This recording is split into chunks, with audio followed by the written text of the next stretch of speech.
Hi guys, welcome back. So ayun guys, nakuha ni Senador Kiko Pangilinan ang endorsement ng Cebu Governor Gwendolyn Garcia, no, sa kanilang pag-iikot sa Cebu. So hindi niya inasahan na i-endorse siya nitong um, si Governor Gwen Garcia, no. So makikita natin sa in-upload ni Sen Kiko na video, no, na itinaas ang kanyang kamay, no. So ito guys, panoorin po na.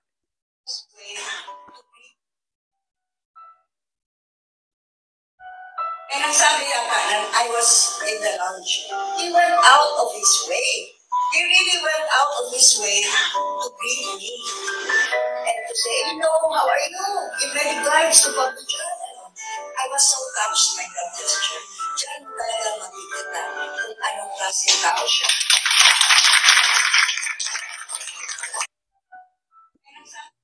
Yan, so sa pagtitipon niya ng One Cebu, no, na pinamunuan ni Governor Gwen Garcia, no. So kaya grabe, no.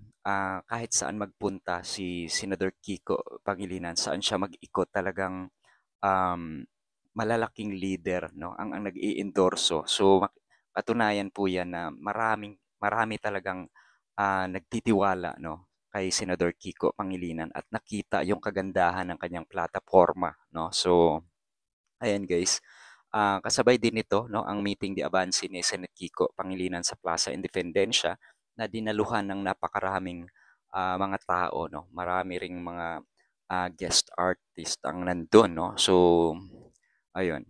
So kaya laking pasalamat talaga ni Sen Kiko dito sa endorsement na ito ni Cebu Governor Gwen Garcia, no. Tsaka sa ginanap nga na meeting de avance sa Plaza Independencia, no, itinaas din ng congressman na si John Pablo Garcia ang kamay ni Sen Kiko. So sobrang nakakatuwa po ito, no, para sa mga um, nakasuporta, no, dito kay Senador Kiko Pangilinan na talagang um, nandyan yung mga malalaking leader, no, sa iba't ibang lugar na pinupuntahan nila, no, ang buong puso na nag-endorse, no, dito kay Senator Kiko Pangilinan. So ayun guys, so ito ang pasasalamat ni Sen Kiko.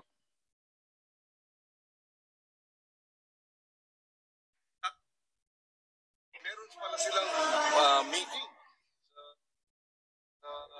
Endorsement mo sa Governor Garcia. Well, malaking bagay ito.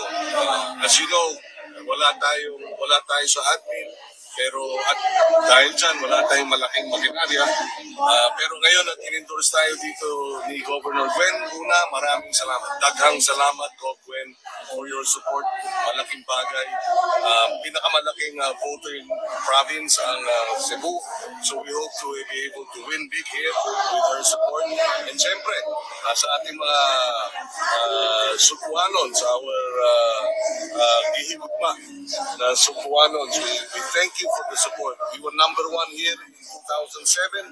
Medyo matagal na panahon yun, pero reminder lang, sabi ko nga, na talagang nung nag-number one tayo, sabi ko, intelligent voters talaga ang mga Cebuano, and I know with her support, with the endorsement of One Cebu, we will get more votes here. And dagang salamat. It was a surprise. I was hoping for it. And when it came, in fact, pagdating ko, meron pala silang meeting sa 5th and 6th district leaders. And they asked if I could attend, and Goblen said sure. And then sina Congressman Lagon, Daphne, and Sani, as well as Congressman Jude Vasco was also there. So 5th, 6th district party list, malaking pinalag, maraming mayor at syempre mga barangay captain. So malaking bagay. Dagang salamat. Thank you! Ayun guys, no. Nagpapasalamat si Sen Kiko doon sa endorsement ng One Cebu, no. So grabe, no.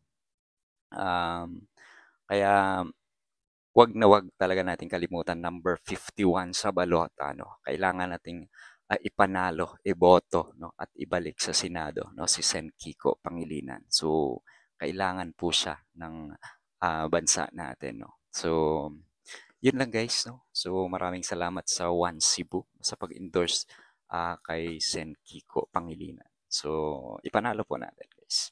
Love you all.